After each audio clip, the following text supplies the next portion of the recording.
Hola. Good morning, everyone, and welcome one more year to the Mobile World Congress 2023 here in Barcelona, more specifically to the Spanish Pavilion, a space that, as every year, we dedicate to the future and also to the present of the technological sector here within our borders, but also abroad.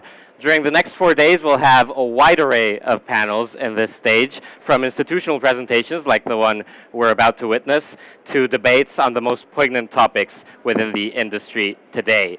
To kickstart this jam-packed, interesting program, we're so honored to have with us a presentation from the Spanish Secretariat of State for Digitalization and Artificial Intelligence.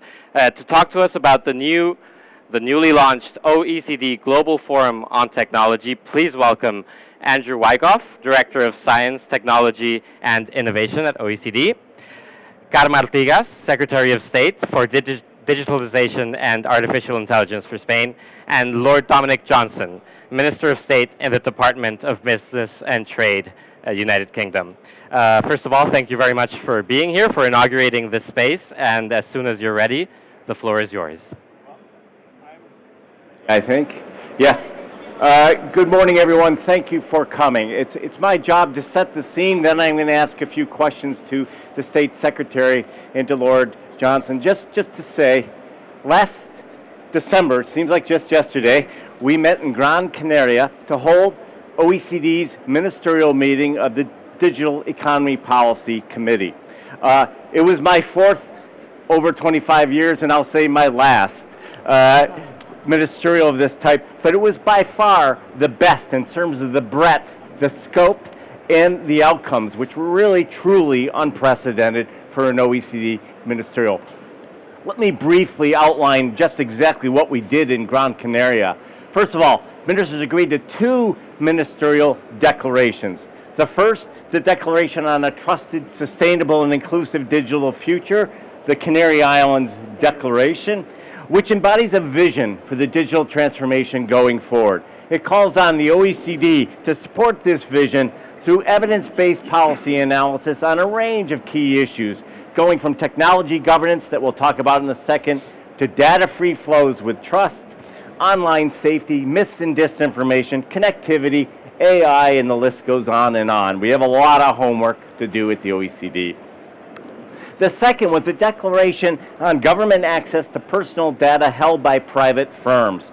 It is the product of 2 years of negotiations at the OECD and a milestone in promoting trust in cross-border data flows.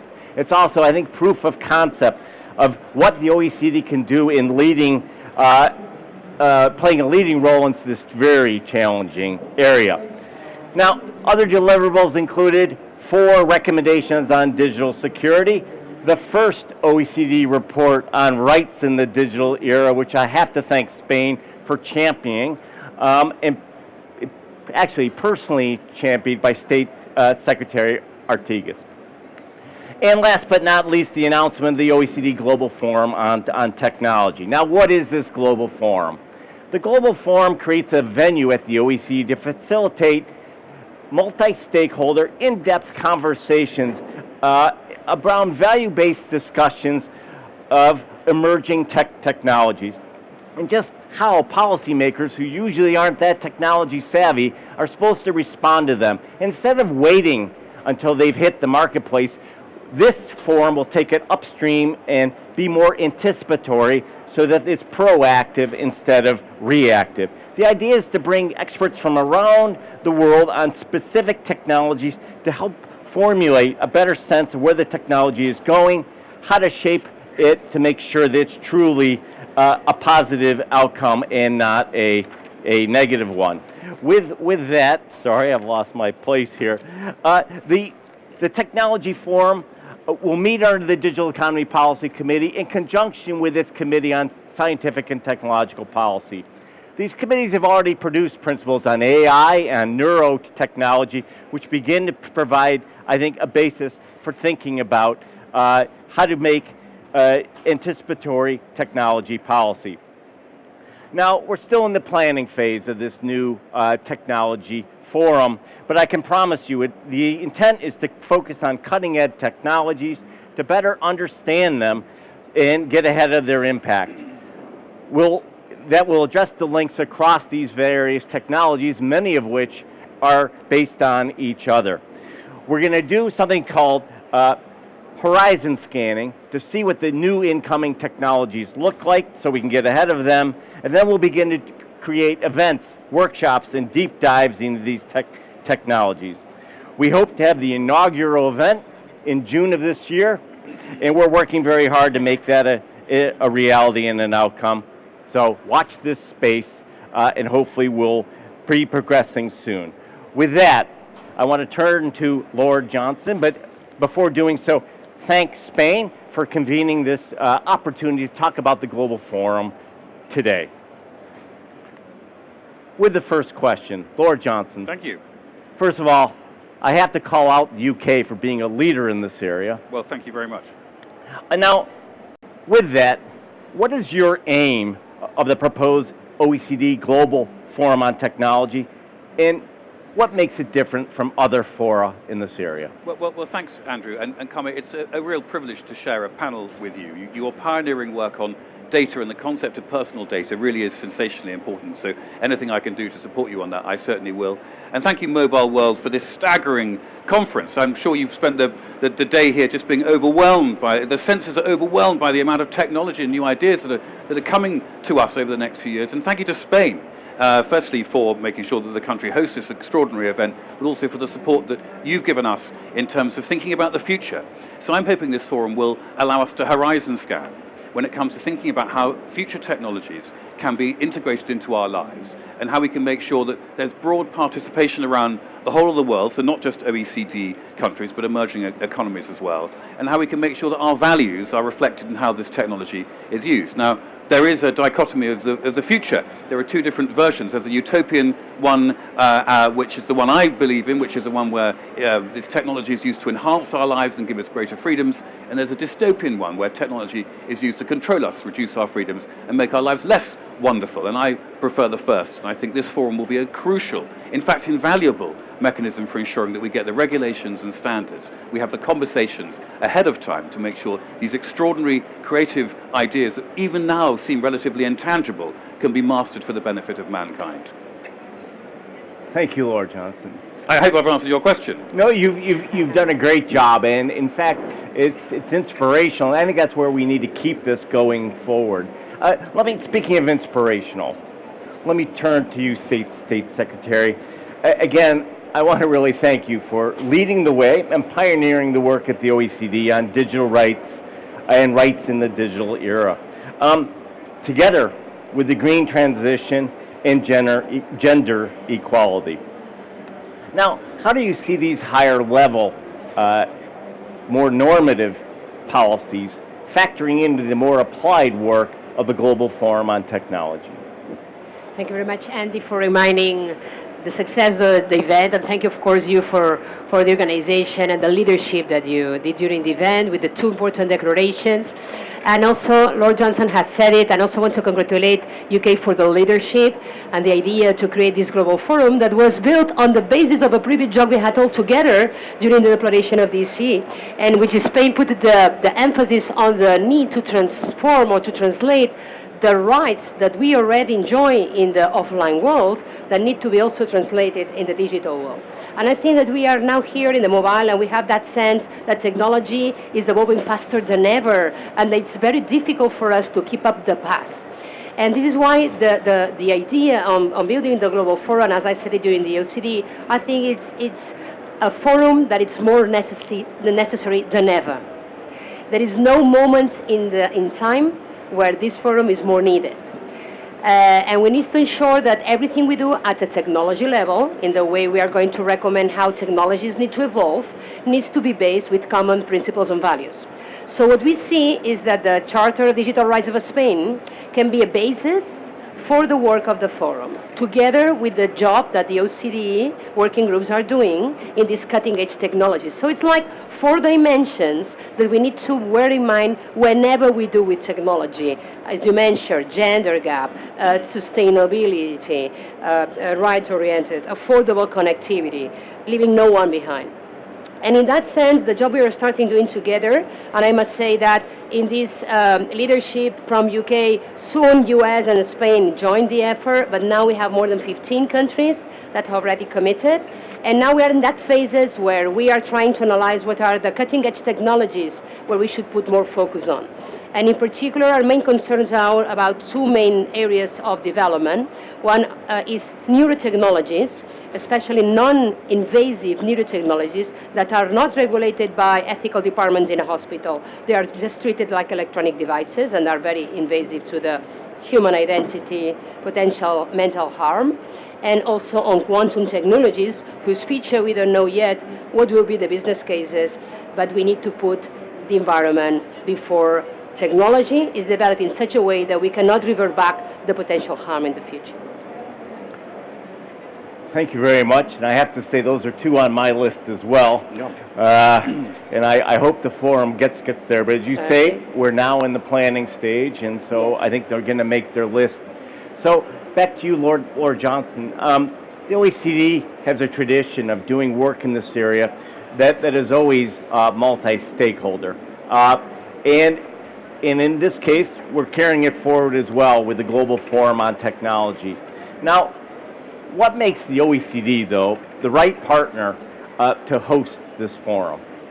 Well, for me, it's pretty obvious. The OECD represents liberal-minded, free, democratic nations, and so it's absolutely right that we should come together to make sure that the common standards, processes, frameworks are agreed amongst us. But as you rightly pointed out, it's not simply OECD nations we want to corral around this vital life mission for us. It's really the whole world. I mean, we would like every country in the world to be in this forum, and the UK has funded substantially this project with extremely gratefully received support from Spain and the USA. And there's nothing more vital. And we have, as a nation, been at the forefront of science and technology. And the Prime Minister's very clearly stated goal is to make us a science and technology superpower. Now, there are a number of ways you can do that. You can have a lot of great investment, which we do. And we've got some extraordinarily talented people, which is why we attract so much investment.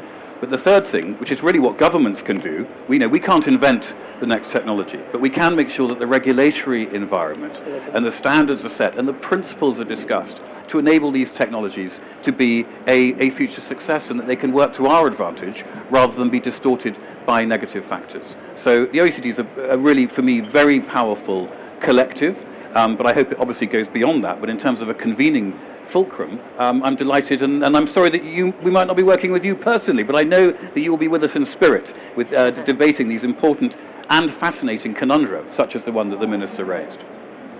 Thank you, Lord Johnson. Yeah, no, the OECD as an institution will continue with or without me. Hopefully forever. But no, I appreciate that, and I just want to say on behalf of the OECD how thankful we are that you've put your trust, both Spain, UK, and 13 other countries, to the OECD to play this role. Now, State Secretary Lord Johnson just kind of touched on this, but there needs to be diversity on the number of partner countries to get involved in the forum. It is a global forum.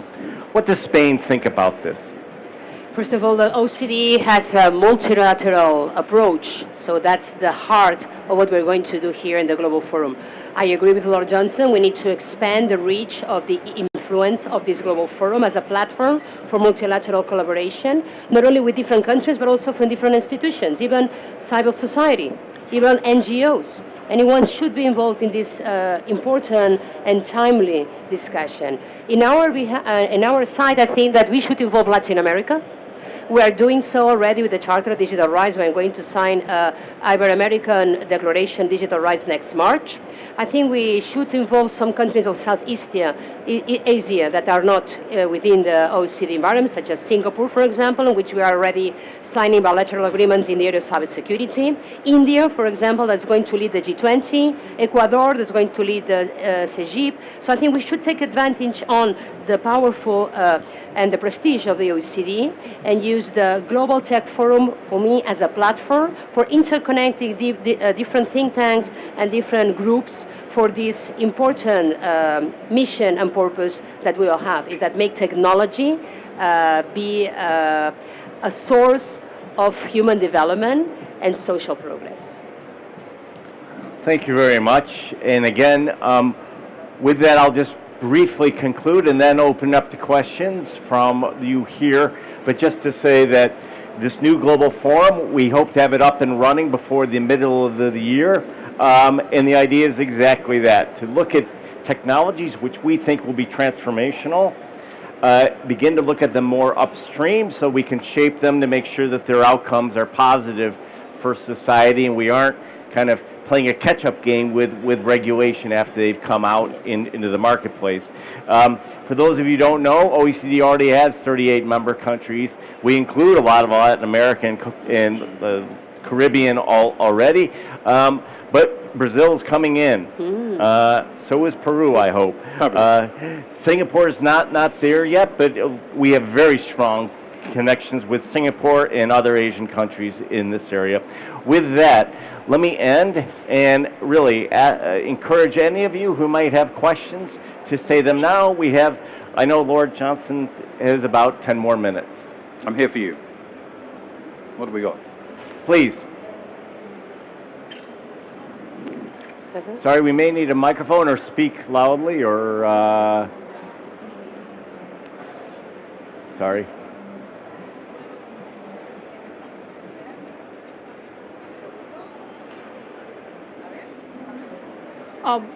Can you hear me? Well, thank you everyone for this magnificent discussion and particularly the focus on the transformational effects of technology on economies and societies. And one of those technologies we believe are quantum technologies. So I'd love to hear your views about how these technologies can shape the future. Thank you. I'll let come. Very good. Maybe if others of you, anyone else with a question, I can collect a couple. But if not, I'll maybe go to State Secretary. Would you like to answer that one first? Yeah. Carmen? I think nobody knows what the impact of quantum technology is yet. It's such an important change of paradigm that anything that we have figured out so far is going to be the same. Europe is doing important investment and effort, and in Spain, for example, we're leading a project called Quantum Spain that we're going to present today precisely the announcement of the first quantum computing to be developed in Europe led by Spain.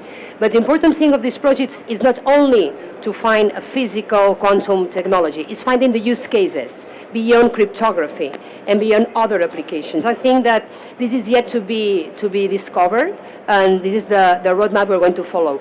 Develop the quantum technologies at the same time we're developing the use cases, and I think nobody knows exactly how that will impact, but will certainly impact that much that at short term, all the cryptographic and cybersecurity systems will no longer be valid, so we need to find a way for the transition without putting our systems into risk, and this is why it's one of the technologies we want to really look at. I'll turn to you next.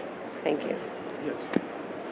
Well, Lord sorry, Johnson. I don't have a great deal to add from that, but the point about these forums is to think about the sort of the moral aspects, which we haven't had to face before, because in the past we just had a machine that produced something. You know, we get coffee out of it, or you type into it, it prints something out. There's no morality around that. Now you've got machinery that can integrate themselves with our thoughts and emotions, which is quite extraordinary. You've got our data, which is kept in a way that we don't really fathom. We think we have security over our data, and the reality is we don't. And how does that all fit together in terms of how democracies function, how information is spread? And I think we should have had these sorts of forums 30 years ago. And so this is to some extent coming just in time for us to have discussions around the very nature of the concepts that we're holding now. We want it to be as free and as bold and as untrammeled as possible. And I think it's rather intellectually extraordinary, actually, some of the points that we'll be able to cover. And I'm very grateful that people like the Minister here are going to be leading those discussions with her actual practical experience, which is also very valuable. Yeah, no, I think quantum, we'll wait for the experts to decide on exactly what the list is, but for me, this is a big one coming at us rather quickly, and I'm very pleased to hear that Spain is already taking the lead. Congratulations on that. Other questions? Hello, thanks so much. I would like to know a little better on the metaverse. Everybody's talking about that, but we don't really know what will be the effects of this in in our democracies and in the business side. The European Commissioner Vestager has already said that he intends to regulate it at some point. So is it expectable that the metaverse and all technologies related to the metaverse will be regulated soon? And if so, in which sense? Great question. First Lord and then- Johnson. Well, I'm very excited by the metaverse. People we know live some of their life in the metaverse. It's rather wonderful, a whole untrammeled world out there. I mean, if you look at concepts such as cryptocurrencies, there was a great desire that they were unregulated. So the original bitcoins and so on, the whole premise was these were unregulated, extra-governmental concepts, and how wonderful and free and capitalistic that was. And as a libertarian capitalist, I sort of believed in that to start with, but actually what's transpired is that an element of government regulation is essential, because otherwise you can't really have a proper level playing field with rules and property rights that actually function. So whilst I'm not for the concept of regulation in the sort of old-fashioned sense of trying to control and contain, we need parameters and frameworks and legal concepts that will develop in their own way. And that's just the sort of thing maybe that the forum could look at, is how do you have legal parameters in the metaverse? How do we take these intangibles and turn them into physical legal forms? So I'm really interested in this. I think we definitely have to find ways and solutions to not over-regulate, but give people a sense of tangibility. Otherwise, it will never really realize its full potential. My point of view is that we should regulate the metaverse before the metaverse becomes immersive or becomes, I would say, mainstream. Metaverse, at the end of the day, is a convergence of different technologies, 5G or edge computing with virtual realities.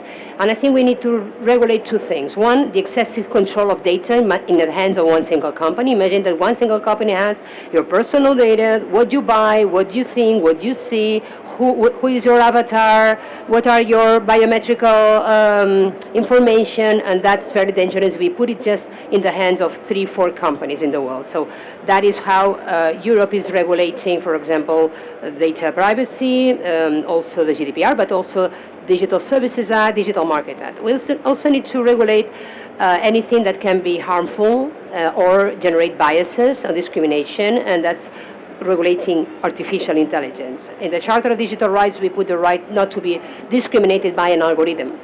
But also in the European regulation, artificial intelligence, where Spain is leading the AI sandbox, we will test some applications designed for the metaverse. But last, not least important, as Lord Johnson said, we need to create a moral standard. Even though some things can be legal in your country, probably citizens will not allow it anymore. It's like, I don't want to work for a company that is polluting. I don't want to associate my brand to a company that is polluting or not respectful with human rights or ODSs. So in the same way, you need to create awareness from the citizens to demand from their companies some moral standards. So I agree, probably this is legal, it's technically possible, but not with my data, not with me. And I think that's also one of the measures that we should try to empower citizens on what's acceptable or not. Very true. Thank you. One more question before Lord Johnson has to go. I don't know if you have more time or not. No. Okay. Please go ahead. Buenas tardes. Nicolás de DPL News. Secretaria de Estado, usted siempre menciona que la digitalización debe ser con las personas en el centro. ¿Qué significa esto en este momento y cómo trabajan junto a la OCDE para resolver los desafíos en cuanto a habilidades digitales de las personas? Yes.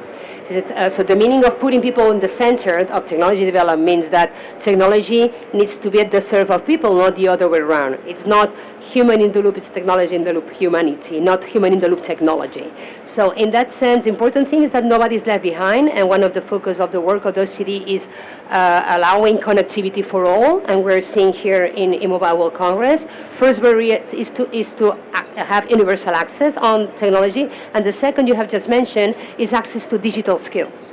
Probably the most important gap these days is not having a connection. It's having the right skills to develop yourself as human being in this world, to understand what information is reliable or not, or, for example, that you are not biased or you are not discriminated because you are not knowledgeable of those technologies. And in that sense, for example, in Spain, we are leading an important plan for national plan for digital skills. We think that's the next barrier of access. And even though we reach 100% connectivity in the world in 20 years, we need to ensure that everybody has access to the right basic skills that are technical, but also are soft skills like capacity of communication, creation, critical thinking, and that's something that also the OECD is working on. I think just to say access is not only about connectivity, but it's about knowing how to use it, and with that comes a skill base. That is exactly what State Secretary Cybersecurity risk, protection, personal data, all that is so important. Particularly for children, I guess Absolutely. I would say. But with that, let me bring it to a close, and thank you all for your attention. And please keep following the Global Forum on Technology at the OECD. Thank you. Thank you.